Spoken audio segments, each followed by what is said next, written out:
Shalom, rekan-rekan yang dikasih dalam Tuhan Yesus Kristus. Sebelum kita bersama-sama merenungkan akan kebenaran firman Tuhan yang sudah dibacakan bagi kita, mari kita bersatu di dalam doa. Kita berdoa. Bapa yang penuh kasih, pada saat ini kami mau belajar akan kebenaran firman-Mu ya Tuhan. Berkati kami dalam hikmat dan kebijaksanaan supaya kami dapat mengerti, memahami akan firman-Mu. Dan kiranya Engkau berkata-kata, Engkau berfirman melalui perantaran hamba-Mu kepada anak-anak-Mu sekalian yang boleh merenungkan akan kebenaran firman-Mu pada saat ini.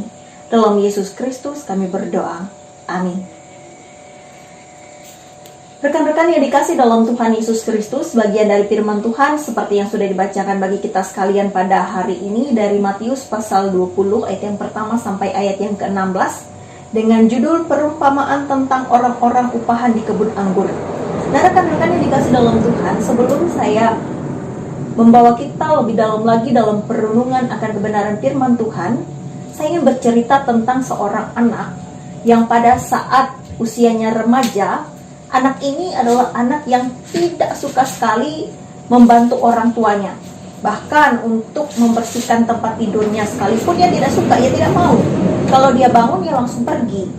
Kalau misalnya orang tuanya meminta tolong, dia tidak mau untuk membantu. Dia lebih suka dengan kebiasaannya bermain HP dan juga nongkrong dengan teman-temannya. Jadi suatu ketika, tiba-tiba anak ini sangat rajin. Dia suka sekali membantu ibunya. Dan setelah 1 minggu, anak ini rajin dengan pekerjaannya, ibunya menemukan surat yang diberikan oleh anaknya yang ditaruh di atas meja. Ketika ibunya membaca, ia melihat begitu banyak isi atau daftar yang sudah dikerjakan oleh anaknya. Dan itu semua dihitung anaknya dengan upah. Lalu, ketika ia membalas surat kepada anaknya kaget. Kenapa anaknya kaget? Ternyata balasan dari ibunya ini sungguh luar biasa, rekan-rekan yang dikasih dalam Tuhan. Ibunya membalas surat anaknya terkait dengan upah selama ia bekerja selama 1 minggu dengan mengatakan bahwa selama anaknya dari sejak ia lahir ke dalam dunia sampai usianya remaja, ibunya tidak pernah memberikan berapa jumlah yang harus dibayar oleh anaknya. Atas makanan, atas minuman, atas uang jajan, atas apa yang sudah diberikan oleh orang tuanya dalam pendidikannya dan lain sebagainya. Nah, rekan-rekan yang dikasih dalam Tuhan Yesus Kristus, dari cerita ini kita menyadari bahwa apa yang sudah diberikan oleh orang tua kepada kita itu adalah sebuah pemberian yang tidak dipaksakan, tetapi apa yang diberikan oleh orang tua ini adalah bentuk karena cinta dan kasih sayang mereka kepada kita sebagai seorang anak. Mereka tidak pernah menuntut balasan, mereka tidak pernah menuntut upah dari kita. Dan semuanya itu murni diberikan atas cinta dan kasih mereka kepada kita. Dari cerita ini, rekan-rekan yang dikasih dalam Tuhan Yesus Kristus, juga sama halnya dengan bagian firman Tuhan kita pada hari ini, yang berbicara tentang orang-orang upahan di kebun anggur, yang mengajak kita berpikir bahwa anugerah itu tidak dapat diperhitungkan sebagai upah. Sama halnya seperti apa yang sudah diberikan oleh orang tua kepada kita. Dikisahkan kepada kita melalui firman Tuhan ini, bahwa tuan rumah mencari pekerja untuk kebun anggurnya. Menjelaskan bahwa ia sebagai pemilik dan ia juga berinisiatif untuk mencari pekerja-pekerja. Maka berapapun upah yang diberikan kepada pekerja itu artinya sepenuhnya juga atas kesepakatan yang sudah dibuat dengan pekerja, dan itu semua adalah sepenuhnya berdasarkan keputusan dari si pemilik dari kebun itu sendiri. Nah, diceritakan bahwa kepada para pekerja sepenuhnya, dari yang bekerja dari pagi hari sampai sore hari, itu diberi upah sedinar sehari. Dan kemudian ternyata rekan-rekan yang dikasih dalam Tuhan Yesus Kristus, si tuan rumah ini menemukan beberapa orang yang menganggur. Dan orang-orang yang menganggur ini diajak oleh pemilik kebun ini untuk bekerja di kebunnya. Tetapi ternyata rekan-rekan yang dikasih dalam Tuhan Yesus Kristus, upah yang mereka terima itu sama, sedangkan jam mereka bekerja itu berbeda. Yang satu merasa sudah bekerja dari pagi sampai malam, protes, kenapa upah saya sama dengan orang yang baru bekerja dipanggil oleh si pemilik kebun. Nah, rekan-rekan yang dikasih dalam Tuhan Yesus Kristus, lalu tuan rumah ini mengatakan bahwa mereka sudah menerima sesuai dengan apa yang menjadi kesepakatan. Jadi protes mereka itu tidak beralasan. Jika yang mereka permasalahkan adalah upah yang diberikan kepada pekerja lainnya, maka sepenuhnya itu kembali itu adalah hak dari si pemilik, hak dari tuan. Jadi ini tidak bisa menjadi alasan. Nah, rekan-rekan yang dikasih dalam Tuhan Yesus Kristus, perumpamaan ini merupakan cara dari Tuhan Yesus untuk menjelaskan tentang kerajaan sorga bagi pendengarnya pada saat itu. Konsep tentang kerajaan surga atau konsep tentang keselamatan itu tidak bisa disejajarkan dengan konsep ekonomi, karena jelas berbeda. Kalau kita lihat dari konsep ekonomi, jelas upah yang lebih besar diterima adalah kalau mereka lebih lama bekerja. Namun kalau kita berbicara secara ekonomi untuk hal kerajaan sorga, itu berbeda. Karena konsep kerajaan sorga lebih kita fokuskan pada saat ini yang pertama, si tuan rumah dalam perumpamaan ini adalah Allah sendiri. Siapa Allah? Ia adalah pemilik sorga dan juga segala isinya, bahkan kita semua. Allah yang menciptakan kita, jadi ia berkuasa penuh atas semua ciptaannya.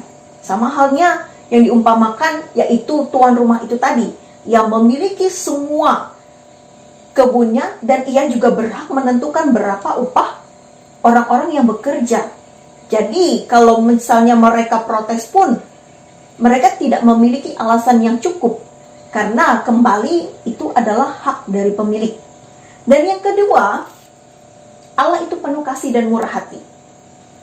Allah berinisiatif, dikatakan dalam firman Tuhan ini, mencari orang-orang yang dalam tanda kutip menganggur. Orang-orang yang nganggur ini bisa kita pahami sebagai orang-orang yang jiwanya kosong, yang belum diselamatkan, dan masih menjadi budak dosa. Orang-orang yang demikianlah yang dicari oleh Tuhan, karena ia mau menyelamatkan orang-orang yang demikian. Ia tidak pernah memilih, ia tidak pernah melihat kembali latar belakang, tetapi ia mau setiap orang yang berdosa diselamatkan dan memperoleh kehidupan yang kekal. Ia tidak pandang bulu, ia tidak melihat siapa si kamu, apakah perlu kamu diselamatkan atau tidak, berapa lama kamu menjadi pengikutku, ataupun apa yang sudah kamu lakukan untukku. Nah, ini yang menjadi permasalahannya rekan-rekan yang dikasih dalam Tuhan Yesus Kristus. Karena manusia terkadang berpikir bahwa saya ini sudah lama menjadi pengikut Kristus, artinya yang berhak mendapatkan kerajaan sorga itu adalah saya.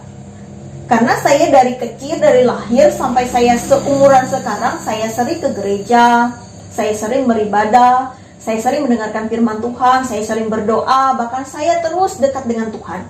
Masakan orang yang baru kemarin dibaptiskan, baru menjadi anggota dari gereja, menjadi anggota kerajaan Allah, sudah pun menjadi bagian dari orang-orang yang diselamatkan. Kalau kita berpikir secara prinsip duniawi, itu tidak masuk akal.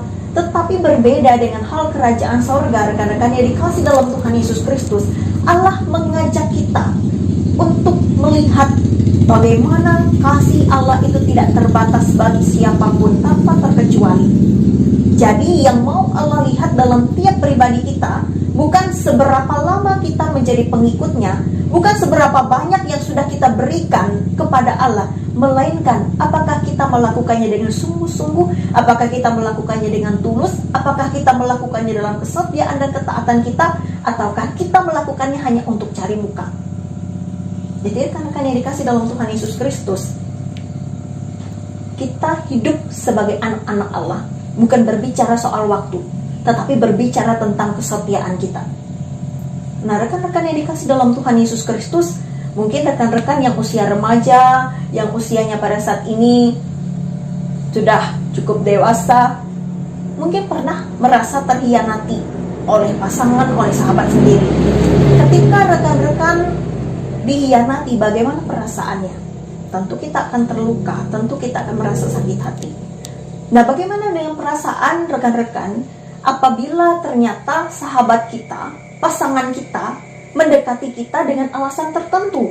Misalnya karena kita pintar, jadi cukup membantu untuk mengerjakan tugas. Mungkin juga karena kita kaya, jadi makanan dan minuman itu bebas, kita akan ditraktir. Segala hal kita bisa ditanggung.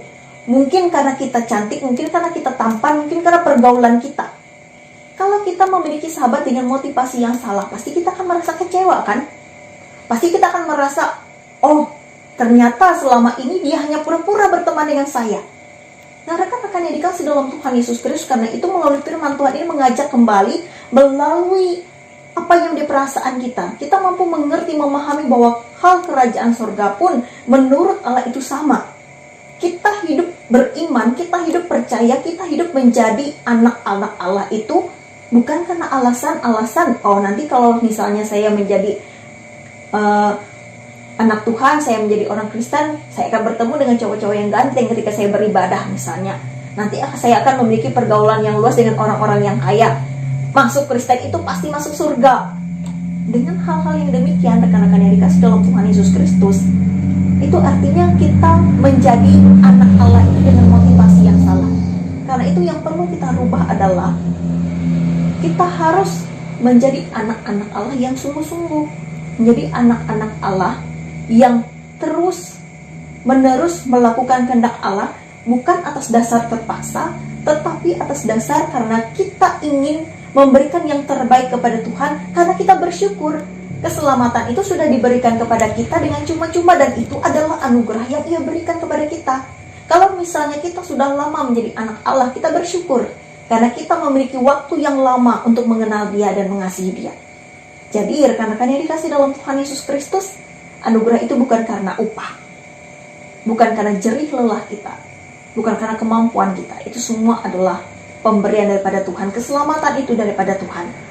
Karena itu mari bersyukur kepada Tuhan, hidup dalam kesetiaan, hidup dalam ketaatan kepadanya. Jangan menduakan Tuhan. Kalau menduakan Tuhan, pasti kamu akan sakit hati. Kalau misalnya kamu diduakan, pasti kamu akan merasa kecewa. Demikian juga dengan Tuhan. Jangan meninggalkan Tuhan. Terus setia kepadanya. Karena di dalam Tuhan ada keselamatan. Satu-satunya keselamatan melalui Yesus Kristus. Itu dikatakan di dalam Alkitab. Kiranya kita boleh menjadi anak-anak Tuhan yang selalu taat, yang selalu setia, yang selalu mengasihi Tuhan. Tuhan Yesus memberkati kita melalui kebenaran firman-Nya. Amin. Rekan-rekan yang dikasih dalam Tuhan Yesus Kristus, mari kita bersama-sama merendahkan diri kita bersatu di dalam doa, kita menaikkan sapaan kita. Bapa kami yang bertata dalam kerajaan sorga, kami bersyukur dan berterima kasih ya Tuhan, di mana pada hari ini kami kembali boleh belajar akan kebenaran firman Tuhan.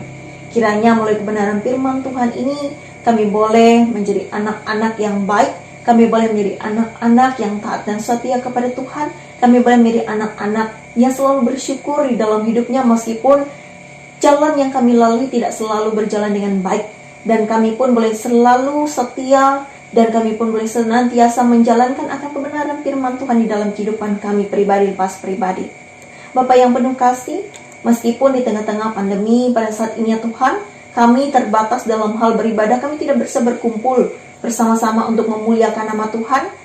Tetapi kami yakin dan percaya dimanapun kami berada, kami akan selalu diberkati oleh Tuhan. Dimanapun kami boleh beribadah, kami percaya bahwa Tuhan akan terus ada untuk memberkati kami dan menjadi pusat di mana kami boleh memfokuskan hati dan pikiran kami hanya menyembah kepada Tuhan.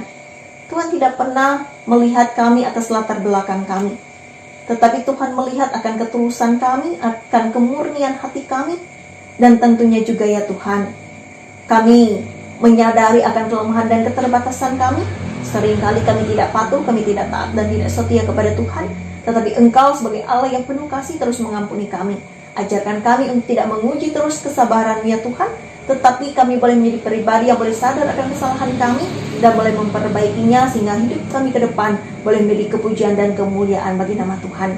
Berkati kami sebagai anak-anak-Mu, baik kami dalam masa pendidikan kami maupun kami dalam pekerjaan kami ya Tuhan. Jadikanlah kami sebagai sumber berkat bagi banyak orang yang ada di sekitar kami, karena kami sudah diberkati oleh Tuhan.